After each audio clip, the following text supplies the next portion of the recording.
Scorpio, hello there, my beautiful friends. We're going to do your general tarot reading for late September into early October 2023. Thank you so much for joining me today.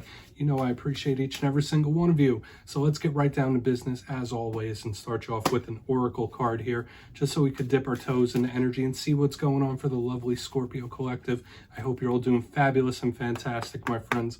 Let's get it going, my guides. Talk to me. What do you got for Scorpio gang here? What do you got for us? And then, yeah, we're just going to take a real quick look at this first card. Then we'll get into the full reading itself. And at the very end, I'll pull you a bonus card from the Shadowland Tarot just to see what might be in the shadows or what shadow work you can lean into, which is always interesting. But let's get it going here. Let's rock and see what we got for Scorpio. My guides, what do you got for us this week? Let's see what energy is leading us off before we fully get underway. And I've been getting this very specific energy at the very beginning of every single water sign this week. And now it's happening with Scorpio too. So let's see what's going on. Thank you. All right. Oh, Lady Luck might be switching in one way or another. I really like this. This reminds me of the Wheel of Fortune. And this card comes out for other signs from time to time, but it's rare to see Lady Luck make an appearance, and I'm loving it right here. Now, there are some karmic archetypes that are connected with Lady Luck, but to me, she's just positive. Something might swing in your way. But before we fully dive into that, if you're new here, I'll be speaking about the September subscriber surprise towards the end, so you might want to check that out. Also, if you could kindly illuminate that like button by tapping it right on its third eye, you know I'd greatly appreciate it. But enough of the promo, into the reading. Let's talk more about Lady Luck. You see her there. She's in front of a slot machine. She's holding poker chips. There's a 4-leaf clover down there. All sorts of representation of luck. So for a lot of you, you might want to play the lotto if that's something you do, because something could be changing towards the Scorpio gang's favor here. Something could be switching in a positive mode and manner.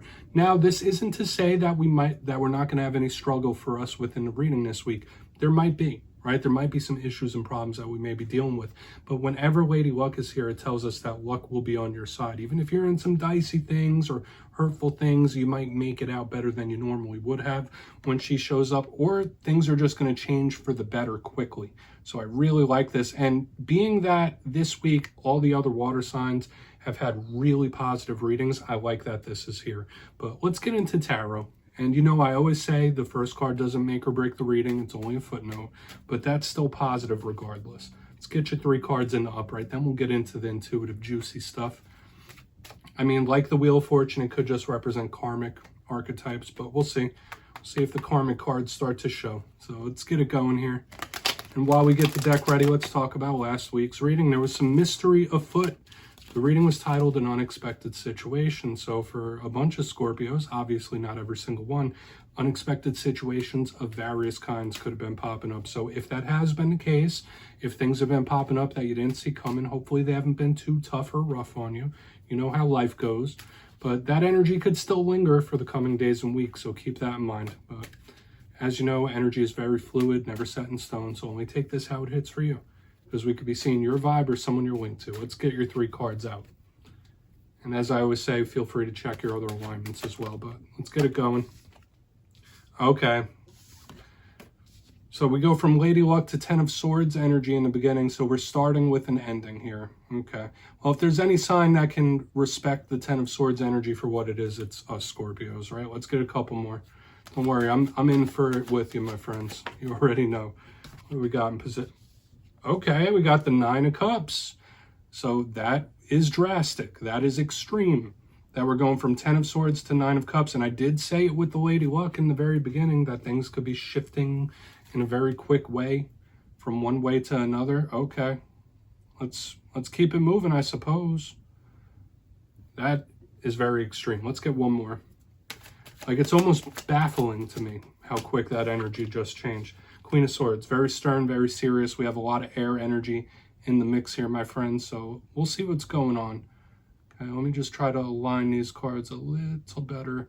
And let's go through. I'll give you some of the classical meanings and archetypes, and we'll get into the juicy, intuitive stuff. So, I mean, we started off with Lady Luck, and then we got hit with the 10 of Swords immediately. But at first look, first glance, I'm looking down here. Obviously, I see 2 cards of the sword suit. We have 1 card of the cups, the water. These are all internal energies. There's a lot of intensity in these energies. And there's a lot of extremes here as well, Scorpio, because we're going from like bottom of bottom to top of the top. So it's going to be intriguing to see how all this energy plays. But let's break it down one by one. You already know swords represents one's mind state or how one communicates.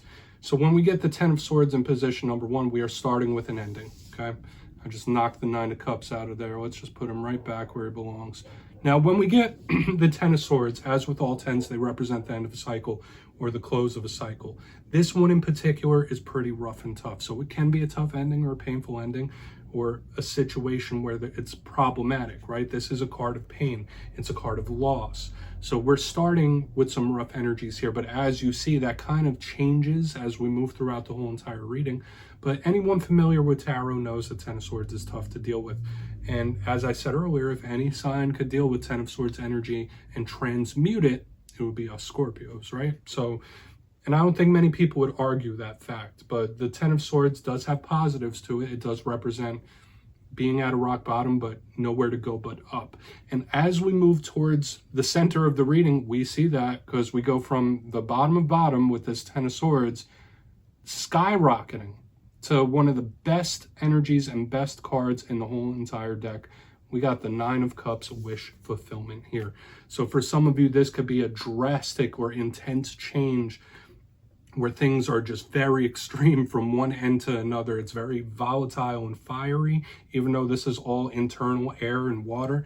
But the 9 of Cups, I like it. You know, the dude on here kind of looks like John Travolta in the classical rendition. And when we see him, it's welcoming, it's loving. It is a card of wish fulfillment, having all that you want, all that you need. This is very good. Now, for some of you, I could read it in a very specific way that I'll talk about when I get to this Queen of Swords, because there is already something tugging at my intuition. But when I see this 9 of Cups, it's very good, polar opposite of what's going on with this 10 of Swords. So we're absolutely going to have to dig in further and see what could be shown or what Spirit could be showing us here with these energies. Now, as we move to the back end, we have the Queen of Swords herself. This could be an energy you're moving into. This could be an energy you're in right now. What do I say? If you're not connected to an air sign, right? This could be a Gemini, Libra, Aquarius. The Queen of Swords is very shrewd. She is honest. She is straightforward. There's no BS. There is no nonsense with her. She's going to tell it to you like it is. This is a card that is very stern and serious. I say it every single time. So she could be representing serious things, serious situations, problems, all that stuff. But when I see her, she is like just no BS. Now, on the challenge side of the Queen of Swords, she could represent somebody disconnecting from something emotionally. Or it could be someone that's very cold. You might be dealing with an individual that is very, very cold, or they seem cold, or they're acting cold. That's a challenge with this card. But I need to say this, my friends, I'm seeing a progressive journey here of this energy, because we have this pain of the 10 of Swords, then we have this happiness, then this emotionally unavailable energy on the back end. So it's very important in this time. And I'll give this little piece for a lot of Scorpios. Don't let your past haunt you in this time, and don't let what has happened in the past dictate your future, right? Because I'm getting a jaded energy here. It's like, okay, well, this happened. I'm just going to look out for my own happiness and screw everyone else. Like, I'm getting that vibe here, okay? So I'm not going to tell you how to act, but I want to dive deeper on all of it. Let's jump in and clarify. All right, let's get a good shuffle here for the Scorpio Collective, please. We have an interesting one on our hands, that's for sure. So why is this 10 of Swords lingering, please? And yes, this is where I go intuitive, which means I just tell you how it feels to me. So feel free to do further research or rely on your base knowledge of tarot, because as you know, every single reading is about the reader's interpretation, and I'm just giving you mine. Let's go in on that 10 of Swords. And yes, if you're a reader yourself, please feel free to play along. That's why the box is here. If you have any messages you want to give to Scorpio, you could drop it down in the comments. I don't mind. All right, 10 of Swords time. What's going on here? Thank you. 7 of Pentacles in reverse. This does possibly feel like a miscalculation that someone made, where somebody wasn't being patient or they weren't thinking properly and they paid the price for that. The 7 of Pentacles is generally a card of reaping what you sow, putting forth what you get back in return, but also one of planting those seeds and waiting for the harvest. When it shows up in reverse, to me, this is representative of losing that harvest, being impatient and making some sort of mishap or mistake. So in this time, Scorpio, for all of us, me included, it's important that we beware of mistakes, even past mistakes coming back to haunt us. I don't want to get too dark here, but I do feel a little bit of loss, okay? And I feel for a lot of you, this is something from the past, okay? Not necessarily happening right now because we have this progression of energy happening. Sure, it could be karmic. The Seven of Pentacles is karmic, so this could be representing a karmic cycle that has closed. A karmic ending could really be at play here as well. But if not, I would say just beware of making mishaps and mistakes, being impatient or acting impulsive. That's the big takeaway. Let's keep pressing forward. I don't want to linger here too long. So let's see what that Nine of Cups is about. And yeah, that does seem like some kind of loss or somebody feeling the loss. So why is that Nine of Cups in the mix? We all experience it from time to time. Thank you. The complete turnaround continues. We have the Six of Wands underneath the Nine of Cups. You don't get much more victorious than this, Scorpio. You don't. Right? There's other really good positive cards of wish fulfillment, but now we get the complete total victory and triumph of the Six of Wands underneath the Nine of Cups. How does it get better than this? I mean, of course, yeah, we could have like the Sun and the Empress. There's not many cards that could top this alignment that we have here in the center. So there is a complete turnaround. There is a complete and total change in situation. For a lot of you, there could be drastic changes or intense changes in your situation. Maybe you've used pain and loss to push you forward, right? Maybe you've transmuted that. That's what a lot of Scorpios are known for, transmuting pain, transmuting loss, and using it to acquire these victories. Because, my friends, like, we have both extremes of energies this week, okay? We have this really tough, hard pain starting us off, the complete turnaround, the victory. And it's almost shocking to me. It's almost stunning, right? Like, I'm stunned at this turnaround of energy. So that might even be in the title of this thing, because we go from this to this. It's like, whoa, how'd that even happen? And we did have Lady Luck in the very beginning. I just have to mention it, right? And I did say quick turns of luck, fate turning in your way. Yes, we have the karmic links here as well, but something could really change quickly and for the better. And I'm loving it. Okay. I'm loving how this feels. It's victorious and it's stunning. So let's move over to the Queen of Swords. Let's move over there. Now, if we are talking about two different people, maybe one is in this mode and others in that mode. One is really happy. One is like broken. Let's see why that Queen of Swords is here. I don't want to speculate. I don't want to water down the message. It is what it is. So let's see what that Queen of Swords has to say. Then we'll do a quick recap before we get into the shadow card. What's that Queen of Swords here? Good. Six of Pentacles. Yeah, a little skeptical, right? Fool me once, shame on you. Fool me twice, shame on me type of energy. Okay. The Six of Pentacles is usually very good, very, very balanced, very giving, right? It's generous.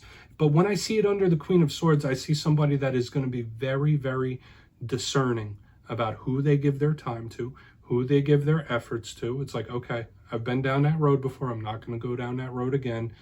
Like, I've seen this before. Like, I'm no fool. Like, that's the type of energy this is giving me on the back end.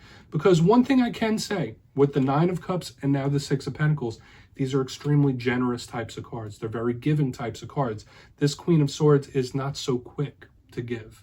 This Queen of Swords is a little more skeptical for whatever reason. So, I mean, Scorpio, we have really good energy here, but we have a skepticism happening as well, right here on the back end. Maybe it is something that you've been through that has made an impact, left a mark. Absolutely possible. It's only human to experience things like that. But the way this is lined out on the back end, I feel like this is someone who is very reserved to tell people or let people in, to either let people in or be as generous or as kind as they were. This is a scarred type of energy, right? I don't want to use a word like damaged, because we all are to some extent or another, but this feels like a scarred individual on the back end. Let's go through and do a quick recap. Then we'll get into the shadow card, Scorpio. I mean, what else can I say about this week's reading? It's been a roller coaster ride and a half. Out of all the zodiac, this is the most extreme one, to the point where it's got me feeling shell-shocked. We started off with Lady Luck. I did say about the drastic changes, and then boom, it came out right away. We have the Ten of Swords with the Seven of Pentacles in reverse. I did say, to me, this did feel like a loss. Whether it was someone being impatient or spontaneous, there was a loss of some kind. Could represent a karmic ending as well. Absolutely possible, an ending where you were meant to learn some sort of lesson. But as we move, it's like a complete and total turnaround when we get to the Nine of Cups and the Six of Wands. We do have repeating numbers here. We have a lot of different suits happening as well. But to me, this is like the complete opposite. It is stunning. So whether it is a change or a victory or a win, it's just like out of nowhere. So for a lot of Scorpios, things could really skyrocket in this time or change for the better, which is a very claimable energy, specifically if you've been battling with feelings like this. On the back end, we got the Queen of Swords with the Six of Pentacles in the upright. Generous, loving, kind, right? But a little skeptical. Like, I've been through that before. I'm not going to let people in the same way and manner. And I did say it did feel a little scarred to me. Yes, there's a lot of fairness and kindness and love here, but this Queen of Swords is like, all right, I've seen this before. Like, I'm skeptical. Fool me once, shame on you. Fool me twice, shame on me. That's just the vibe I'm picking up. But we do have good energy. I will say that. Let's please take a screenshot if you want to look into this further. This is a super interesting spread. Let's get you a shadow card. I mean, for all I know, maybe some of you are linked to an air sign and there's a lot of equality in your connection. That would be a good thing. But let's get it going here. Let's see what's in the shadows for Scorpio. I mean, the Scorpio readings, they always like, they always just hit me different. Okay, maybe it's because I'm part of the collective. But even like my other alignments, they don't hit me like the Scorpio ones do. Let's see what's in the shadows. Oh, and yeah, if you've made it to this point in the reading, my friends, you could check out channel memberships. I pinned it down in the comments if you want to join and be a channel member. I'm doing a very special reading. I'm pulling every one of my beloved channel members a personal spread for this first month. So if you're interested, check it out. But let's get this shadow card out here. Okay, no pressure on that. So let's see what's going on. It's just like my inner circle. But yeah, we have the Four of Cups in the shadows, a lot going on in the mind. So maybe you have someone or something that's running through your mind here. Maybe this could even be someone that has you on the mind with this Four of Cups. But remember what we think about when we look at the shadow side of a spread. It is either something hidden or something you don't quite see just yet. So when I see this Four of Cups, could possibly represent invasive thoughts, like things crossing your mind and you don't want them to, or things crossing your mind and you don't want to remember them, but you just can't help it for whatever reason. In this time, watch out for things like that, especially like the invasive thoughts. But the Four of Cups is all about getting out of your head to jump on opportunities. So if you do have opportunities that are coming in, don't let them wither on the vine. Okay, don't overthink things. That's the big thing with this card. So Scorpio, that's what I have for you this week, my beautiful friends. Don't click away just yet, though. I'm going to give you the details of the September subscriber surprise. For the September subscriber surprise, I'll be picking 2 lucky winners to win 2 tarot decks completely at random. It will be a winner's choice. So if you want to get the Gilded Tarot, you could go ahead and do that. If you want the Everyday Witches Tarot, that's your choice as well. Any deck under $40 US will be given away. So if you'd like to get your name in for this one, it's 2 simple things as always, my friends. First, you must be subscribed. Second, let me know down in the comments which zodiac signs you get along best with. You'll be entered to win, and at the end of the month, I'll put the winners in my community tab. As always, my friends, much love, and I'll see you next time.